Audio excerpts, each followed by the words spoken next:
Ayan, hello, good afternoon sa ating lahat. Magandang hapon. Mag-aalauna na siguro. Ewan po anong oras na ngayon. Launa na kaya.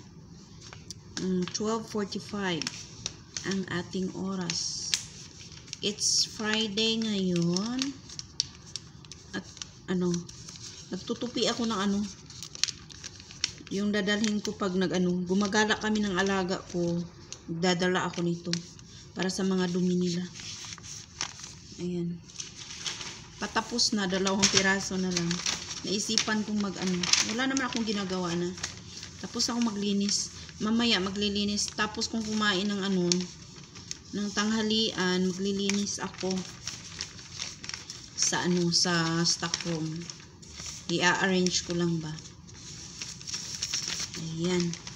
Samahan nyo ako mamaya doon. Grabe yung ko, yung pagpayat ko ba.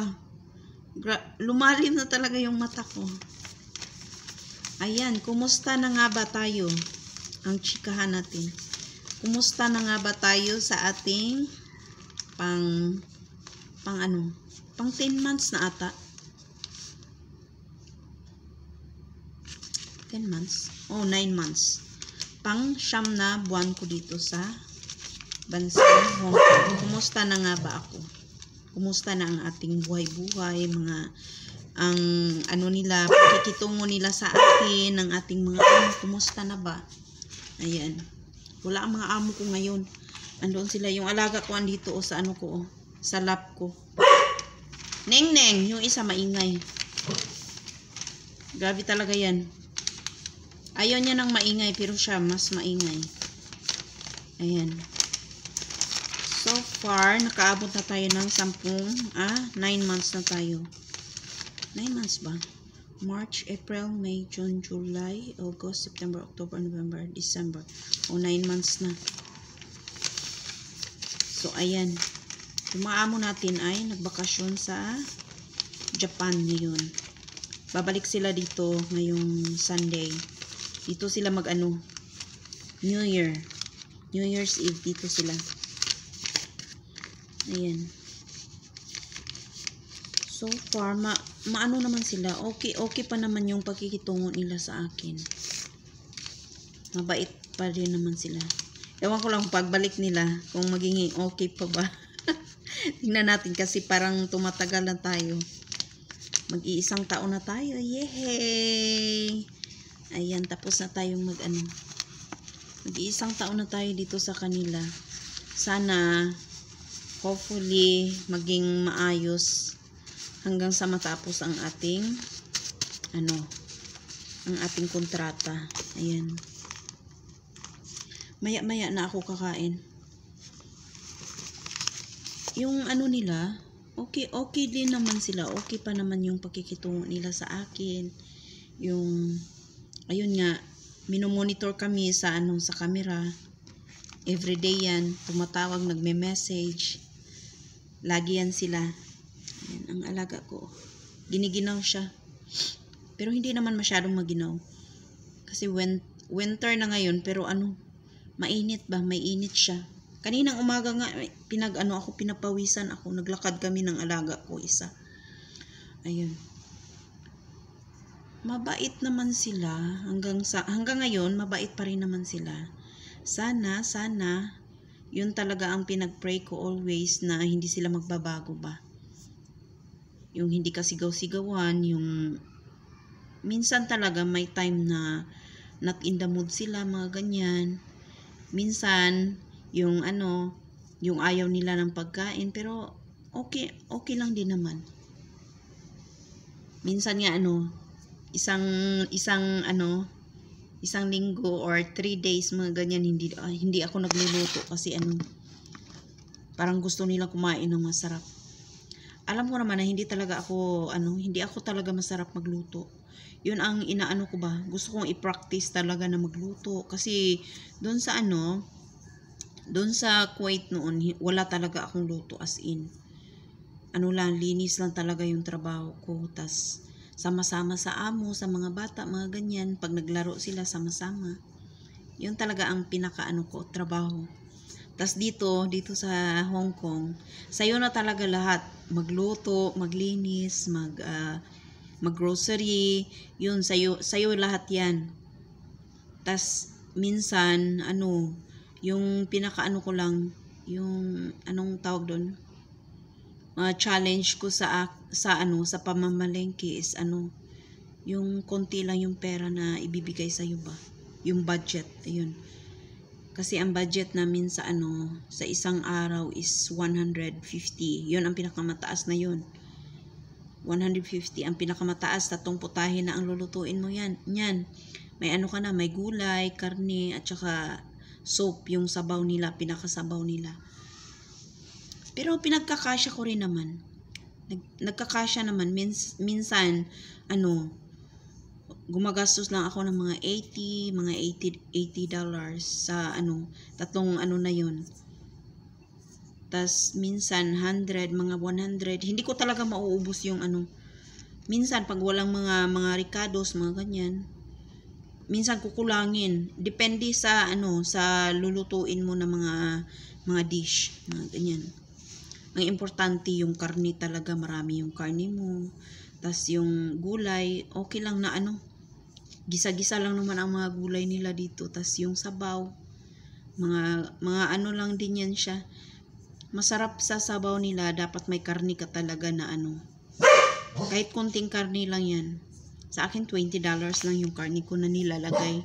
Tas ilalaga ko yan ng 2 oras. So masarap na yan. Doon lang talaga ako minsan sa hindi naman siya mahirap talaga. Minsan may bagong mga recipe yun. Yun ang inaano ko. Dapat talaga nakatingin ka talaga sa sa amo mo pag siya nagluluto, ganyan. Kung nilalagay niya. Tapos ikaw na bahala sa susunod.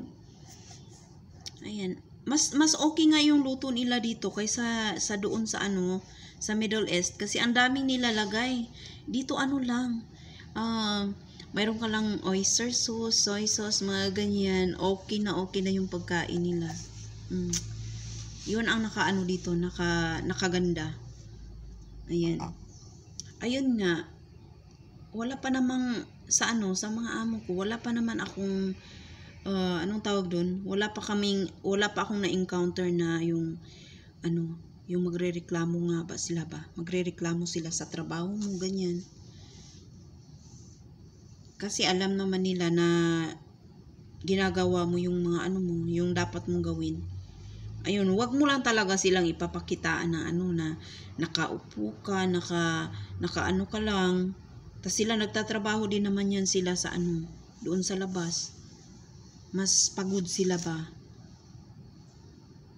Tas pag naman, yung tapos na ang trabaho ko, mga 9, hanggang 9 lang talaga ako. Minsan, aabot kami ng 10, pag lumabas kami, mga ganyan. Minsan, yung may time talaga na aabot kami sa 9, 9:30, mga ganyan. Pero okay lang yun siya. Hindi naman lagi-lagi. Give and take ba? Ika nga. Yun ang pinaka-importante. Tas understanding. Kung okay naman sila sa sa sahuran, okay naman, sa pagkain, okay naman sila. Kung anong kinakain nila, yun din ang kinakain mo. Tas tatanungin ka pa kung kunyari nag-order kami every Sunday, nag-order Saturday, ganyan. Tas tatanungin kanila kung anong gusto mo. Sabi ko, kayo nang bahala dyan. Basta kahit kinakain ko, sabi ko. Basta makakain lang. Yun ang dapat ipagpasalamat natin. Tingnan natin yung mga hindi naman sa lahat ng sitwasyon ay ika nga, anong tawag doon? Ay okay. Yun, dapat talaga may mga challenges tayo na pagdadaanan sa ating sa ating trabaho, ganyan. Yan, tas yung yung isang ko lang talaga is yung labas ko. Minsan na ako nakakalabas sa isang buwan. Twice maybe, mga ganyan. Sa isang buwan, minsan, every 15 days, mga ganyan. Every 2 weeks, ganyan ang labas ko. May isang labas ako. first week of the month yung sahuran, tas ilalabas ko yan. Tas last week of the month, mga third week of the month yun. Palalabasin nila ako. Minsan wala talaga. Wala akong off. Pero okay na din kasi araw-araw naman ako lumalabas. Namamalengke ako. Naglalakad ako ng alaga ko every day, every morning at saka night. Yun, nakakalabas tayo. Parang hindi naman tayo hindi tayo kulong ba. Unlike doon sa sa ibang sa Middle East, makakalabas ka lang pag day off mo. Pero okay naman yun, yung sa amo ko noon, okay siya. Kasi nakakalabas ako, binigyan ako ng every week na day off. Kaso nga lang, ayaw akong pauwiin. Yun. Parang ayaw kanilang bitiwan ba. Gusto nila doon ka na lang talaga tumanda. Yun ang pinakaayaw ko, yung hahawakan ka sa sa liig mo ba. May mga anak ka, may mga pamilya ka na uuwian, yun. Ayun nga, so maganda pa ang ating sitwasyon ngayon. Kaso, may may sinabihan ko yung amo ko, yung heater namin, hindi na siya umaandar, ayun. Nag-stop siya ba, pero pag open ko, okay pa siya. Siguro mga 1 oras, napansin ko na lang na namatay yung yung ilaw niya sa sa switch on and off niya na yung switch niya. Sabi ko hindi na umiilaw, tas ginanyan ko yung yung heat nga, tinry ko, parang lumalamig na siya, nawawala yung lamig ng init ng ng heater. So ayun, sinabi ko. Sabi niya, bakit? Pero hindi pa siya nag-reply. Pero tinanong niya ako, sabi niya, bakit? Nag-send ako ng video. Sabi ko, ito okay pa siya. Pag open ko, nag-hit pa siya. Tas mga 1 oras siguro napansin ko na namatay na siya. Kaya pala yung alaga ko lumapit sa akin kasi nilalamig na siya. Ewan ko, pagdating nila, baka iisipin nila na sinira ko. Kasi baka nasira talaga siya sa ko, yung lalabas ako, diba, every morning lalabas ako, so papatayin ko yung heater. Kasi ayaw ko naman mga 45 minutes yung ko, yung lakad ko sa labas. Tas baka masunog pa kami dito sa bahay. So, for the safety, pinapatay ko siya pag aalis ako. Yun naman ang utos nila. Papatayin ko pag ako ay lalabas ng bahay. Tas i-open ko ulit pag pagdating ko dito sa bahay. So, siguro na siya, nasira. Yun. Baka may papalitan siya sa loob na kasi sinearch ko din siya sa sa YouTube. May siya talaga. Dapat siya palitan ng parang anong tawag doon? Fuse ata. Hindi kasi siya dapat on off ganyan. Yung sa akin kasi on off, paglabas ko i-off ko. Tas pagdating ko dito sa loob i-on ko naman ulit. Yun siguro nasira siya. Wala pang 1 month ata namin ginamit yan. Nung talaga, yung mga 20, andito pa yung amo ko. Pero hindi siya bago. Siya, luma na. Sila naman may utos na na i-turn on and off ko pag Isasagutin ko naman sila gugustuhin ko bang sirain yung nyo? Ikaw kaya gusto mo bang sirain yung yung gamit ng amo mo para magbayad ka o di ba hindi yan sinasadya. Yun. At least nasabi ko sa kanila kung anong problema. Kasi nangamusta sila kung kumusta na ba daw kaming 3 dito.